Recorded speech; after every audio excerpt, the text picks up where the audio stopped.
Hola, buenas tardes a todos y bienvenidos a otro webinar que hacemos desde IVC. En esta ocasión vamos a hacer un webinar sobre la nueva reforma laboral y, como siempre, os informamos que esta sesión va a ser grabada. Va a haber una pequeña introducción, después entraremos en materia y, por último, tendremos las preguntas y respuestas, que las tendréis en la parte superior e inferior de la pantalla, que hay un pequeño icono. Ahí desde ya podéis empezar a lanzar vuestras preguntas, y es verdad que cada empresa y cada caso es un mundo y el asesoramiento es muy individual, pero en muchos casos estas preguntas son extensibles a todo el resto de participantes, por lo cual os invitamos total y absolutamente a que nos hagáis preguntas.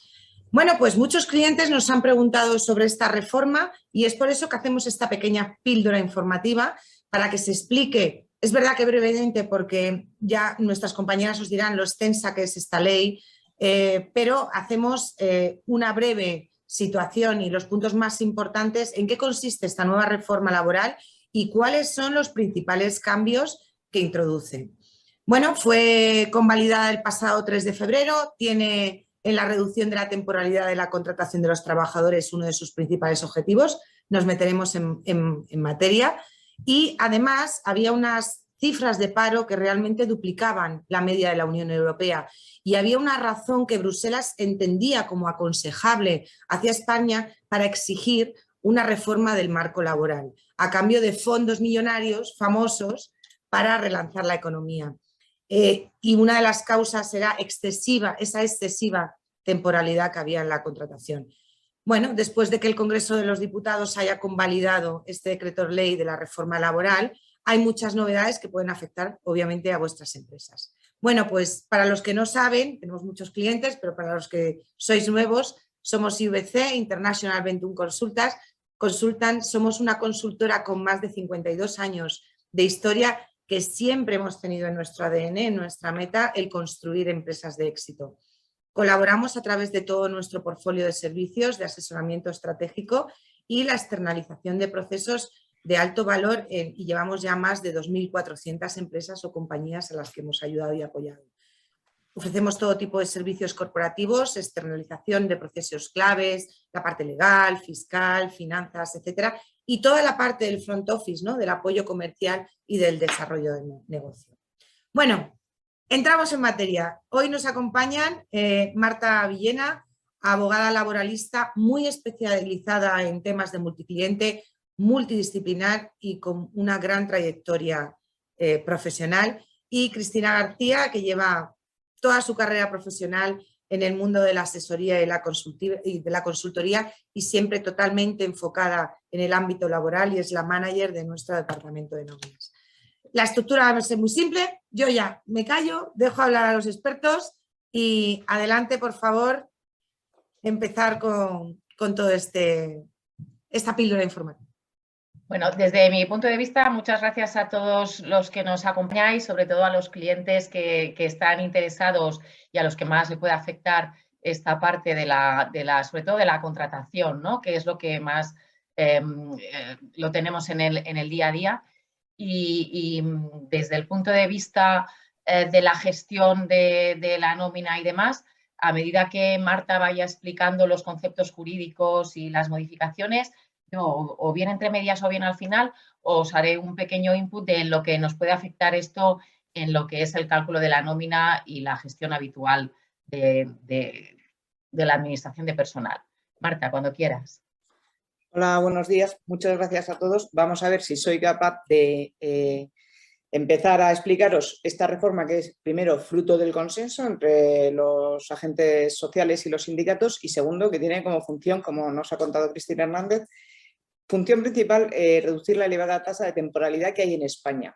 Entonces, desde este punto de vista, hay una gran modificación de los contratos y de los contratos de duración determinada, que entiendo que es donde estará parte de la clave de la reforma y de vuestras preguntas y planteamientos, y después otras cuestiones en las que entraremos en mayor o menor medida, que tienen que ver con contratos, tienen que ver con los ERTEs, tienen que ver con subcontratas, tienen que ver con el antiguo contrato fijo en obra, y entonces, sin demorarnos más, vamos a entrar ya en los contratos de duración determinada. ¿Por qué? Porque el principio de la norma de esta Ley 32/2021 trata de establecer que como premisa el contrato de trabajo va a ser siempre el contrato de trabajo indefinido, pero podemos tener unas opciones de contratos de duración determinada. ¿Cuáles? Contratos formativos, contratos eventuales por circunstancias de la producción o los contratos temporales por sustitución de la persona trabajadora con reserva de puesto de trabajo. Entrando en ellos, los contratos formativos, desaparecen las modalidades tradicionales de contrato en prácticas, contrato para la formación y aprendizaje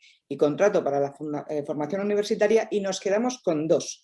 El contrato que llamamos de formación en alternancia, que es el que tiene carencia de titulación universitaria o práctica profesional y que podremos simultanear con los estudios, y el contrato para la obtención de práctica profesional, que nos exige estar en posesión de un título universitario, antes era de 5 años, ahora puede ser de 3, o título medio o superior, especialista, máster o certificado de profesionalidad.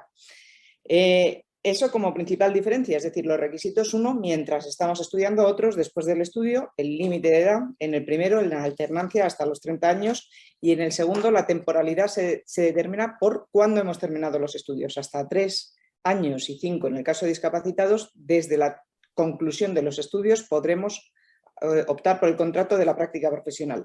Tiene unos requisitos objetivos, subjetivos y una duración, pero vamos a destacar, por no hacer muy larga esta ponencia, que tiene que haber un plan formativo. En el contrato de alternancia habrá 2 tutores, uno del centro de formación y otro de la empresa, y es fundamental este plan formativo, que además de haber en la empresa representantes legales de los trabajadores, tendremos que compartir con ellos esa programación de la formación que queremos tener.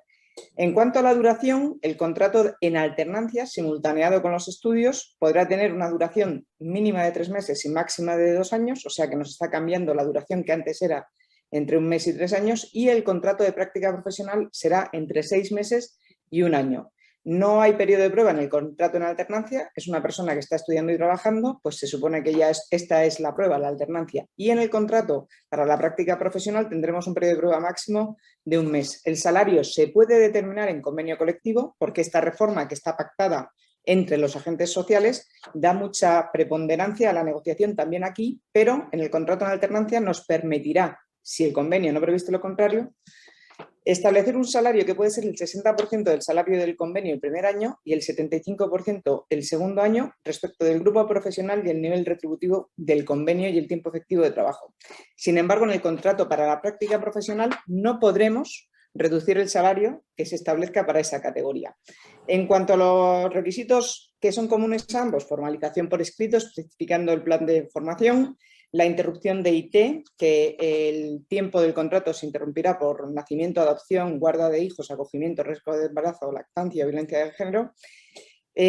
Limitación, porque no podremos utilizar estos contratos si nuestra empresa está utilizando un ERTE, y la vinculación especial con los representantes legales de los trabajadores. El fraude o el incumplimiento de las obligaciones en estos contratos, como veremos, luego lo dirá Cristina, será una infracción. Si pasamos ya de la contratación en formación a otros contratos de duración determinada, tenemos los contratos temporales por circunstancias de la producción, porque ha desaparecido el contrato de obra o servicio. Este ya no existe, solo se va a poder utilizar hasta el 30 de marzo del 2022 por una duración máxima de 6 meses, como veremos si luego nos da tiempo a hablar un poco del periodo transitorio. Sí tenemos el contrato eventual por circunstancias de la producción, que tiene a su vez 2 modalidades. Una primera, cuando tenemos un incremento ocasional e imprevisible de la actividad de la empresa, que tendrá una duración máxima de 6 meses, si bien por convenio colectivo se podrá establecer una duración de hasta 12 meses. Si se establece por una duración inferior a la legal, es decir, por menos de 6 meses inicialmente, o si el convenio lo permite menos de 12 meses, podremos prorrogarlo en una única ocasión. Y aquí se incluye a pesar de que nos habla el supuesto legal de incremento ocasional e imprevisible de la actividad normal de la empresa, se incluye la sustitución por las vacaciones. Es decir, las vacaciones, a pesar de que siempre es previsible porque nuestra plantilla siempre va a tener vacaciones, entra dentro de este supuesto. La otra causa de temporalidad del contrato son situaciones ocasionales y previsibles que tengan una duración reducida en el tiempo.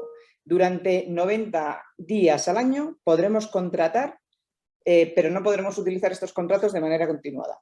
Cada final de año la empresa tendrá que notificar a los representantes legales de los trabajadores qué previsión va a tener el año que viene. Un ejemplo práctico, pues por ejemplo en el sector de los grandes almacenes, las rebajas de verano, la campaña de Navidad y las rebajas de enero. Pues ahí podremos determinar 90 días al año para el número de trabajadores que queramos, donde podremos hacer uso de los contratos temporales.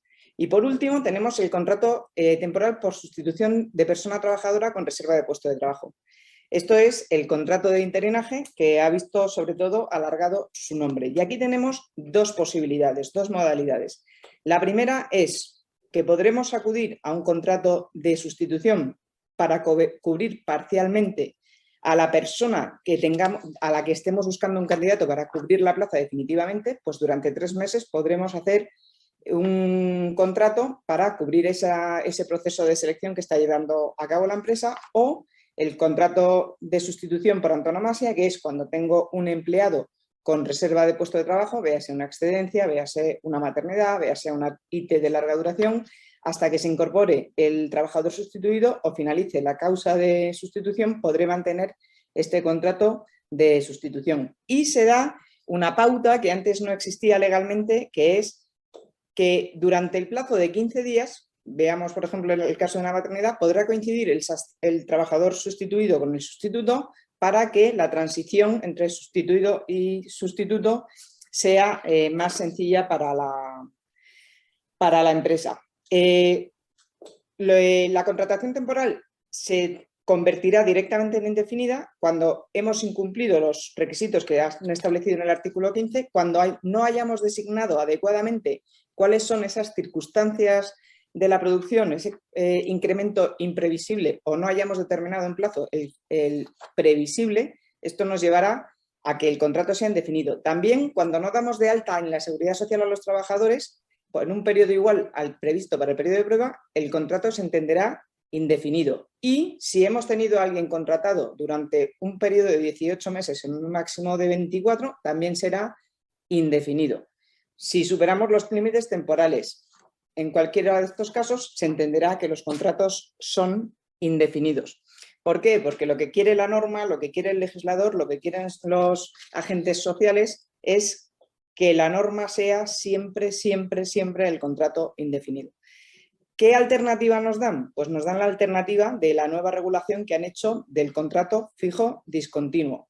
El contrato fijo discontinuo, que antes había una distinción entre fijos discontinuos y fijos periódicos, está previsto para trabajos de naturaleza estacional o vinculados a actividades productivas de temporada. Para aquellos que no tienen esa naturaleza, pero que tienen una prestación intermitente, que tengan periodos de ejecución ciertos que pueden ser determinados o indeterminados, para el desarrollo de trabajos que son servicios en el marco de una ejecución de contratas mercantiles o administrativas que siempre, aunque sean previsibles, forman parte de la actividad ordinaria de la empresa, y también quieren que este sea el modelo de contrato de trabajo entre la empresa de trabajo temporal y la persona contratada que va a ser cedida como temporal al cliente. Esto quieren que se regule por el contrato fijo discontinuo. El llamamiento a los trabajadores se seguirán los criterios que se establezcan en convenio colectivo, nuevamente dando prioridad a la negociación entre los agentes sociales. El llamamiento individual al trabajador deberá ser por escrito con las condiciones precisas de incorporación y antelación adecuada, según se fije en negociación colectiva. Deberemos proporcionar como empresa a los representantes de los trabajadores un calendario anual de la previsión de llamamientos, pudiendo establecer un censo de los trabajos fijos discontinuos a través de la negociación colectiva, y el no llamamiento cuando se supone que debemos ser llamadas es lo que inicia el cómputo de la acción de despido.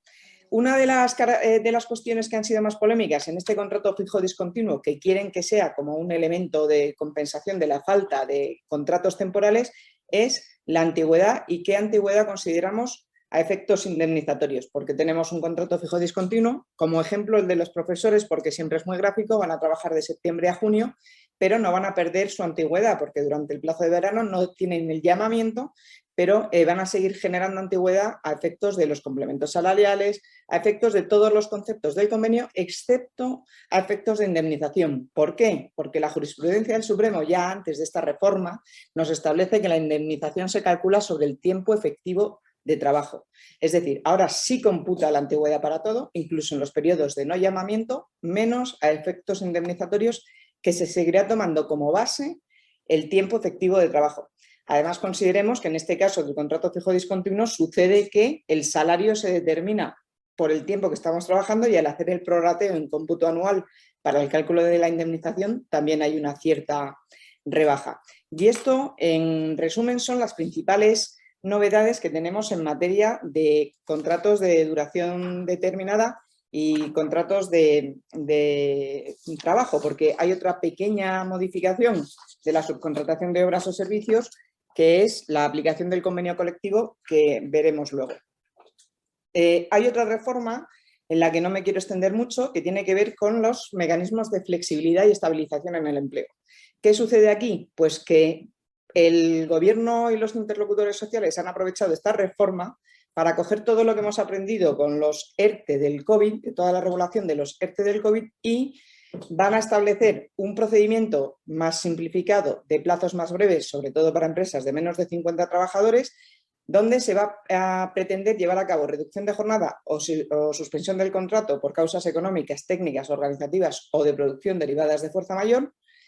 Tendrá unas normas comunes aplicables a todos los ERTE, sean por causas económicas, técnicas, organizativas o de producción o de fuerza mayor. Se prioriza la reducción de jornada sobre la suspensión del contrato de trabajo y tendremos también los ERTE de fuerza mayor temporal.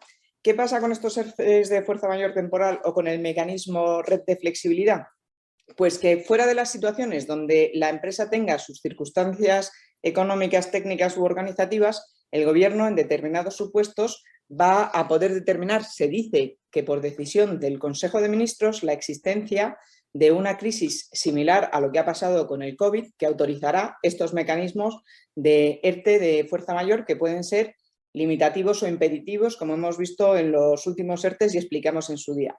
No quiero tampoco demorarme mucho aquí, sí os diré que existen esos ERTEs por impedimentos, que se prioriza la reducción de jornada, que habrá una exoneración de cuotas dependiendo si es de fuerza mayor del 70% o de top, que puede ser del 10%, que se refuerza la formación durante el periodo del ERTE y que tendrá determinados beneficios en materia de cotización que estarán condicionados tanto a la formación como al mantenimiento del empleo. En este caso, lo que sí se aclara, a diferencia de la regulación anterior, es que ese mantenimiento del empleo o su falta se aplicará solo al trabajador que se ve afectado por la falta de mantenimiento del empleo y no toda la plantilla, que es una duda que existía en la regulación anterior de los mecanismos COVID. ¿Qué hemos dicho al principio? Que había mucha potenciación de la negociación de agentes sociales y del convenio. Y esto nos sirve también para explicar que en la negociación colectiva y en los convenios colectivos ha habido muchos cambios. Es decir, la reforma del año 2012, la reforma laboral a la que esta modifica de alguna medida, está dictada en un momento de crisis. Se prioriza el convenio colectivo de empresa para la determinación del salario. ¿Por qué? Porque lo necesario era que la empresa pudiera adaptar los salarios de sus empleados para poder adaptarse a la nueva dinámica de empresas en crisis. Ahora el Gobierno, los interlocutores sociales entienden que no estamos en esa materia y desaparece la prioridad del convenio colectivo de empresa a nivel de salario, dice de salario base y de complementos salariales, pero se mantiene para horario y distribución del tiempo de trabajo, para el abono de las horas extraordinarias, para la clasificación profesional, para las modalidades de contratación y su adaptación, lo que he ido hablando a medida que estaba haciendo la exposición sobre los contratos temporales, y para medidas de conciliación familiar. Otra cuestión que había estado muy en entredicho por parte de los interlocutores sociales, sobre todo de los sindicatos, desde el 2012, era la ultraactividad del convenio o la no ultraactividad. Antes terminaba la vigencia del convenio porque había transcurrido el plazo previsto, pues el convenio perdía su vigencia. Ahora, en principio, salvo denuncia expresa o que haya otra previsión en el propio convenio colectivo, se prorrogarán de año en año, salvo que desde la finalización de la vigencia del convenio colectivo, si en un año no han logrado ponerse de acuerdo, pueden someterse a mediación o incluso en el convenio colectivo del año anterior podrá establecerse medidas para que se sometan a arbitraje sobre el convenio colectivo. Sí hay modificaciones especiales que prácticamente no son tales en el sector de la construcción. ¿Por qué? Porque antes teníamos un contrato que era el contrato fijo de obra. Este contrato fijo de obra respondía a una necesidad de una contratación o una subcontratación que tenía un carácter limitado en el tiempo, pero que excedía los periodos de la contratación temporal. Por ejemplo, una reparación de un submarino se sabe que dura 3 años. Nosotros con contratos temporales no podemos coger y tener un contrato temporal de esa duración. A ese principio respondió el contrato fijo en obra. Ahora el contrato fijo en obra lo llamamos contrato indefinido adscrito a obra o en obra. ¿Y cuál es la circunstancia de este contrato? Pues que se va, dice la reforma, que yo creo de forma incorrecta, que se puede extinguir por causas inherentes a la persona trabajadora por rechazo de recolocación o cualificación insuficiente. ¿Qué significa esto? Le contrato para una obra. Termina esa obra y la empresa está obligada a ofrecerle un puesto de trabajo que tenga en cualquier otra obra. Si en ese puesto de trabajo que tenga en cualquier otra obra al trabajador no le interesa o no se adapta a su formación, primera opción, le tengo que dar formación para que se adapte. Si después de la formación sigue sin estar cualificado o el trabajador no le interesa, el contrato indefinido adscrito en obra se extingue. ¿Qué pasa? Que sigue con la misma indemnización que había con el contrato fijo en obra, que es un 7% de la retribución que percibía el trabajador, más o menos aproximadamente unos 26 días por año trabajado. ¿Qué es lo que pretende también el diálogo social? Pues que la formación que se quiere dar a los contratos de obra sea a cargo de la Fundación Laboral de la Construcción y con cargo a las cuotas empresariales. Eso en cuanto al contrato de fijo en obra, que no tiene más especialidad que la finalización que hemos contado, que no es tal porque la empresa está obligada a dar o esa opción de recolocación o esa formación, salvo que demuestre que es imposible poder recolocar al trabajador en ningún otro puesto de la empresa. Con lo cual, básicamente yo creo que aquí lo que ha cambiado es simplemente la denominación, pero poca materia de fondo. Hay en la reforma otras modificaciones, aparte de los contratos, como es la modificación en la Ley General de Seguridad Social. Sobre los recargos os hablará Cristina, mi compañera, en esta sesión. Que se regula la cotización en casos de suspensión de contrato o reducción de jornada, eso os lo he comentado, que estará condicionado a formación en los ERTE. Se añade como causa de desempleo la extinción del contrato indefinido de personal adscrito a obra y también se establece como tal en la Ley Reguladora de Subcontratación en la Construcción, se modifica la cotización de desempleo en caso de ERTE para que la entidad gestora incorpore solo la aportación del trabajador y, por otro lado, existen otras modificaciones como los beneficios de cotización de los ERTE y mecanismo red, la actuación de vigilancia e inspección de trabajo y seguridad social, también os la contará un poco Cristina. Se establecerán medidas de protección a las personas trabajadoras a los que se aplique el mecanismo red, que es el nuevo ERTE que hemos comentado, que aprueba el Consejo de Ministros. No habrá requisitos de cotización previa, será incompatible con nuestras prestaciones, hay que solicitarla en un periodo de un mes, requiere que se adscriba el trabajador al SEPE, la cuantía de la prestación tiene unas limitaciones entre el 70% de la base reguladora y el 225% del IPREM, y a la empresa le sigue costando su aportación de cotización. Será incompatible con el trabajo por cuenta propia o ajena a tiempo completo. El tiempo de prestación, a diferencia de ahora mismo, lo consume desempleo. La gestión de la prestación corresponde al SEPE Y habrá, esto sí es una modificación, un procedimiento único de inicio y formalización de estos ERTEs que se comunicará al SEPE y él solo se comunicará con la Seguridad Social y con la Inspección de Trabajo. En resumen, y antes de que hable Cristina, se actualizan los contratos formativos simplificándolos, se simplifican los contratos temporales disminuyendo el número y las causas en las que podremos ir a contratos temporales, se redefine el fijo discontinuo, que quieren que sea el nuevo contrato temporal para contratas, subcontratas o ETTs, se crea el nuevo marco de la subcontratación y en la subcontratación es lo que he comentado, que la única modificación es el convenio colectivo. Se suprime la prioridad aplicativa de los convenios de empresa en materia salarial, se suprimen los límites a la ultraactividad, se crea el mecanismo red de flexibilidad en el empleo para los supuestos que aprueba el Consejo de Ministros. Será el SEPE quien informe directamente a la Inspección de Trabajo de la superación de los periodos de contratos temporales. Los contratos de formación entrarán en vigor el día 30 de marzo.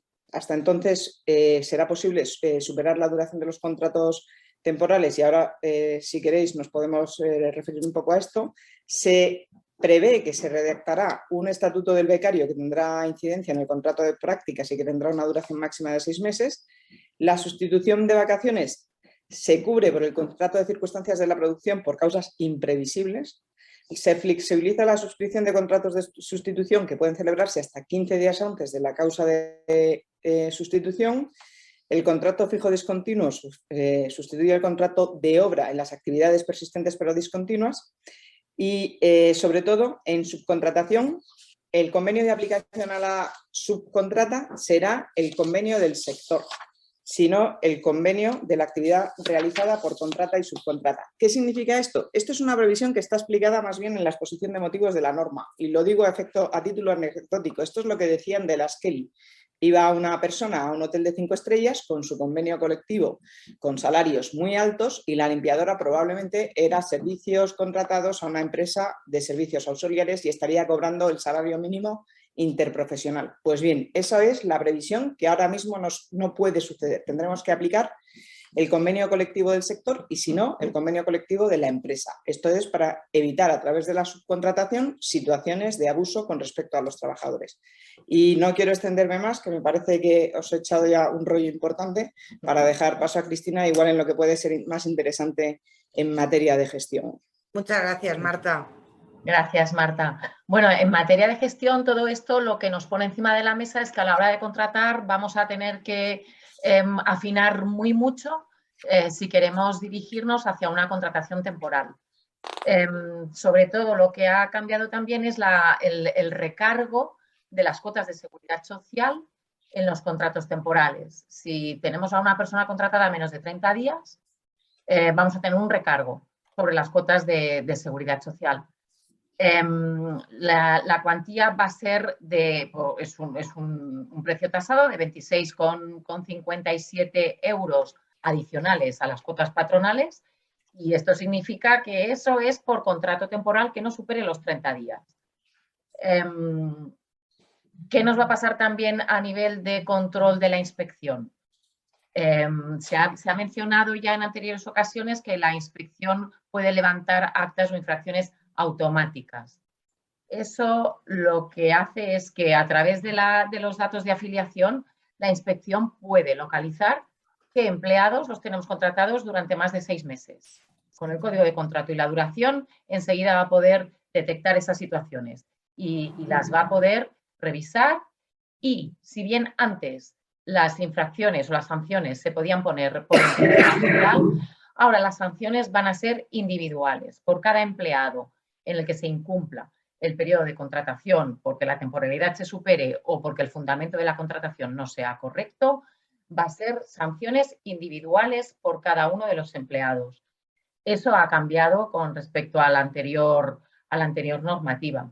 Así que en este sentido sí que deberíamos aconsejaros que cada vez que penséis en una contratación temporal, por favor, acudid a nosotros a preguntarnos en qué escenario os quedáis, cómo podéis articular esa contratación según vuestras necesidades y, sobre todo, cómo se puede dejar por escrito, según lo que necesitéis, durante el tiempo que necesitéis, que eso pueda ser después defendible ante la Inspección de Trabajo. No sé si me dejo alguna cuestión de gestión. Bueno, la única cosa que yo quería mantener es que cada incumplimiento de cada contrato formativo o temporal que tenga la empresa puede dar lugar a una sanción que ya está calificada en la nueva norma como grave, y la sanción irá de 1.000 a 10.000 euros por cada trabajador afectado. Con lo cual, lo que dice Cristina de estudiar con detalle la causa de temporalidad que ponemos en cada contrato a partir de ahora es fundamental, porque no vale que yo haga constar en el contrato: tengo una situación imprevisible que me va a durar 5 meses y medio. No, tengo que especificar cuál es esa situación para que la autoridad laboral y los jueces, en su caso, estudien si existe de verdad esa causa, esa nota de temporalidad, y si no, va a tener lugar esa sanción. Con lo cual, eso, atención y cuidado. Y lo que he mencionado también, ya será el SEPE el que automáticamente, donde tenemos que registrarlos, contrata, va a tener una alarma que cuando nos pasemos el periodo contratado va a informar directamente a la Inspección de Trabajo, con lo cual nosotros ahí podremos ayudaros poco si incumplimos desde el minuto 1 la causa de la temporalidad. Yo os aconsejo que consultéis. Cristina y su equipo están súper preparados para ayudaros en este punto, y yo creo que es especialmente importante. Correcto. Y luego, antes de entrar un momento en el turno de... Pues hay bastantes, ¿eh?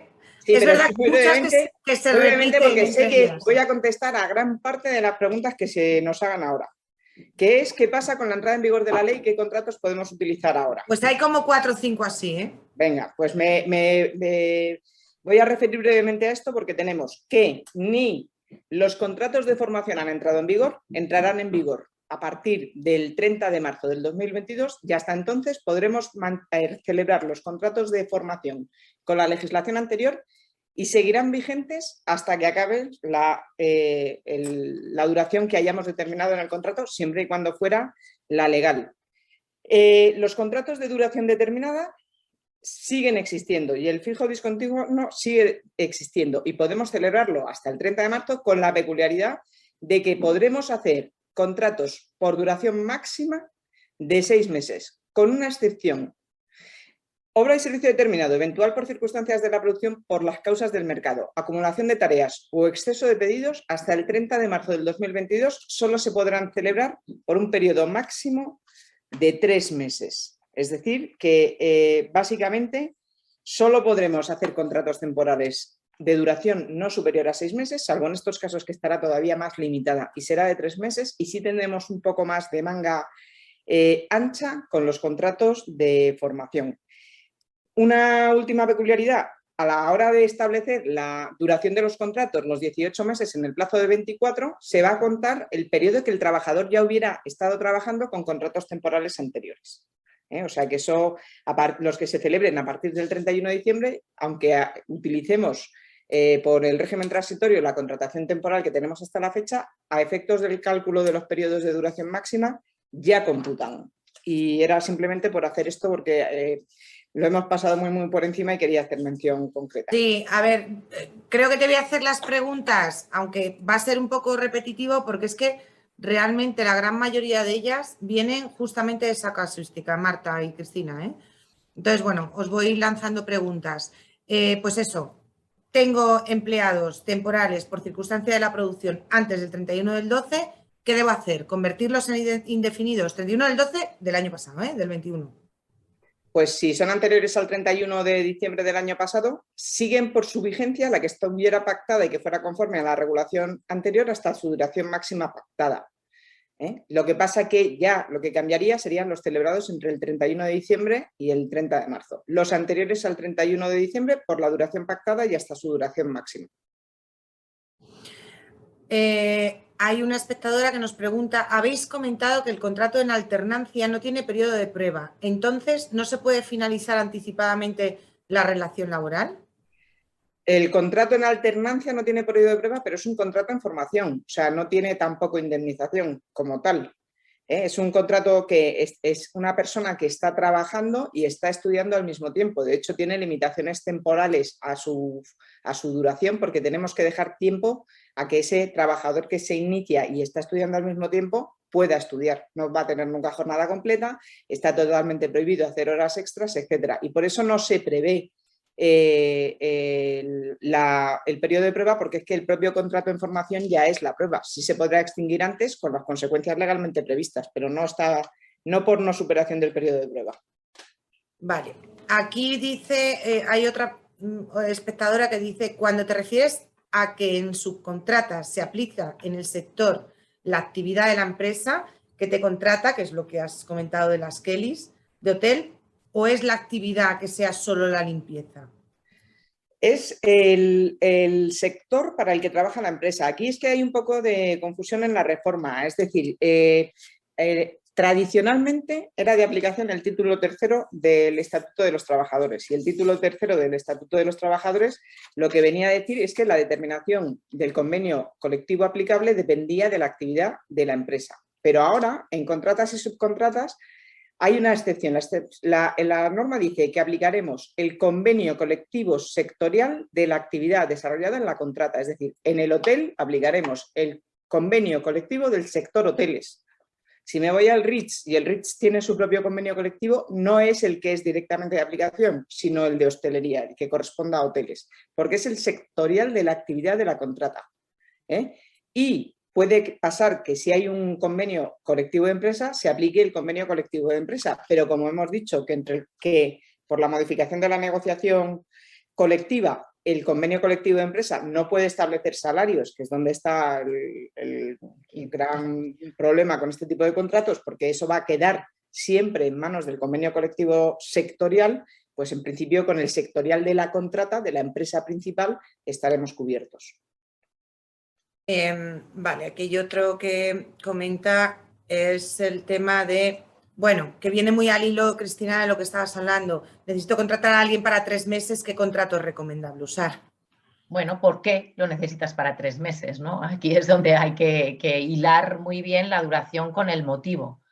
Es decir, tienes establecido que son 3 meses, ¿por qué? ¿Cuáles son las circunstancias que te llevan a necesitar una persona durante 3 meses?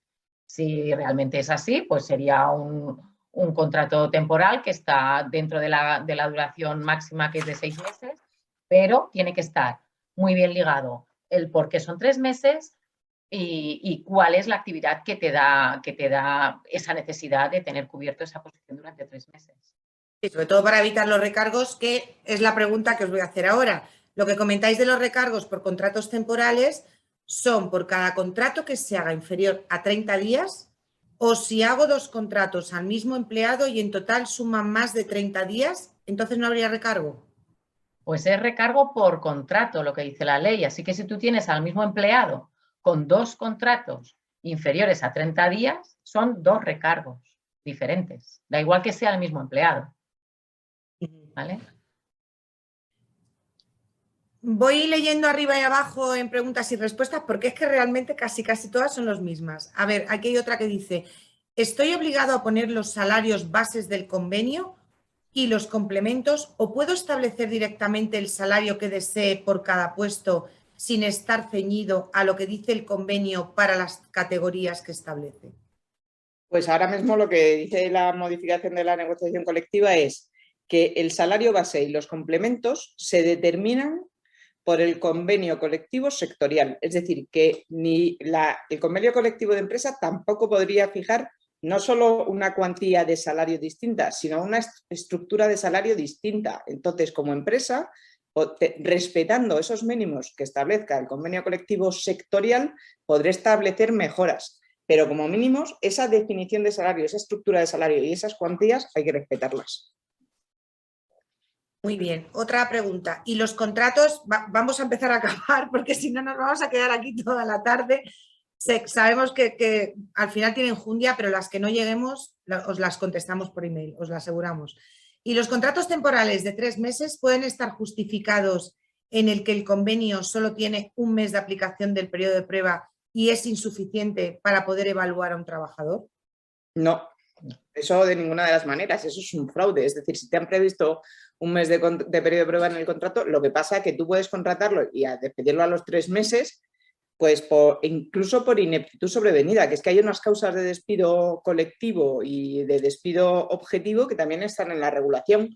Lo que trata la regulación de ahora es que todos los contratos sean indefinidos, que en caso de crisis de la empresa simplifican los ERTEs y crean el mecanismo red para que tú puedas suspender los contratos de trabajo o reducir las jornadas de contrato de trabajo, y si aún así no se adapta a las necesidades que tiene la empresa puede acudir a medidas de despido, primero objetivo, sea colectivo o no, antes de acudir a un despido disciplinario. Pero es que entre esos despidos objetivos está la ineptitud sobrevenida, es decir, contratas a un trabajador que crees que puede hacer una función, no se adapta, le das formación, no la aprende y sigue sin adaptarse. O sea que hay una causa objetiva para esa extinción.